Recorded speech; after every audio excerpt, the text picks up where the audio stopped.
약 먹을 때 우유 먹고 약 먹거나 입맛이 없는 경우 약이랑 우유랑 같이 먹어도 되는지 알고 싶어요. 누구는 된다, 누구는 안 된다.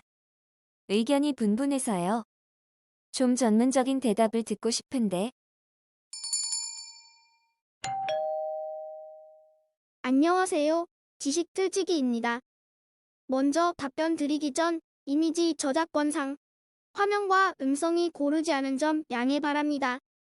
영상을 끝까지 시청해주시고 좋아요 한 번씩 눌러주세요. 영상을 만드는 사람에게 큰 힘이 됩니다. 답변 드리겠습니다. 약을 복용할 때 말이 많은 것은 우유입니다. 우유로 약을 먹으면 일반적으로 금속 착용 현상이 생겨 약이 쉽게 분해되지 않는다고 합니다.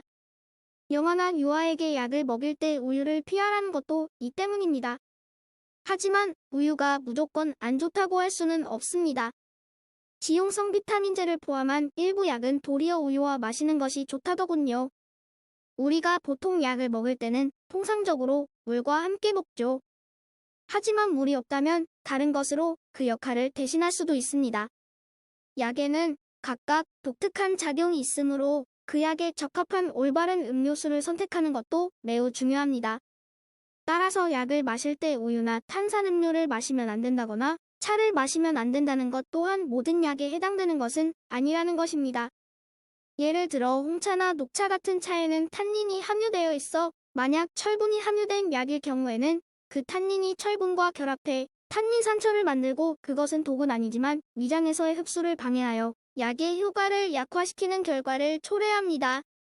모든 약을 복용할 때 차를 마시면 안 된다거나 탄산음료를 마시면 안 된다는 것은 아니지만 철분이 포함된 약을 먹을 때만큼은 차를 마시지 않는 것이 좋습니다. 그리고 가급적 탄산음료는 삼가는 것이 좋다. 그것은 위에서의 약의 효과를 반감시키기 때문입니다. 또한 변비약을 우유와 함께 먹으면 약이 위장에서 녹아버리기 때문에 소기의 목적을 달성하기가 힘듭니다. 빈혈약을 홍차, 녹차와 같이 먹거나 일부 항생제를 우유로 먹었을 때도 효과는 적습니다. 지용성 비타민제를 포함한 일부 약은 도리어 우유와 마시는 것이 좋습니다. 왜냐하면 물은 음식의 지방분에 녹아 흡수되기 때문에 이런 약은 식후에 우유와 함께 먹는 것이 바람직합니다. 가끔씩 텔레비전 광고에서 약을 물 없이 먹는 장면이 있는데 별로 좋지 않은 방법입니다. 약을 복용할 때는 어떤 약이든 물이 기본입니다. 체온과 비슷한 온도의 미지근한 물을 한 잔 가득히 마시는 것이 좋습니다. 간혹 약 먹을 때 물을 많이 마시는 사람을 약을 못 먹는 사람으로 취급하는데 이것은 잘못된 생각입니다. 약은 물을 많이 만나야 잘 녹고 소화기관에 부담을 덜 주게 되기 때문입니다.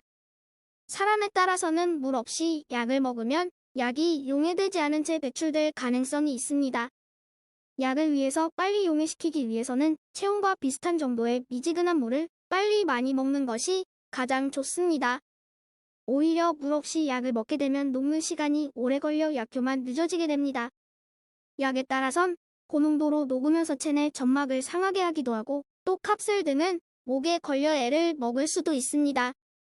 하지만 물을 조금 마셔야 하는 예외성을 지닌 약도 있습니다. 위장약 중 헬리코박터균을 죽이는 약은 되도록 물을 조금 마셔야 효과를 볼 수 있다더군요. 도움이 되셨는지요? 지금까지 지식틀치기였습니다. 다음 영상은 더욱 호기심 많은 질문들로 업데이트될 예정입니다. 구독하시면 일상생활에서 가끔 궁금한 질문들이 함께할 것입니다. 지식과 상식 얻어가세요. 감사합니다.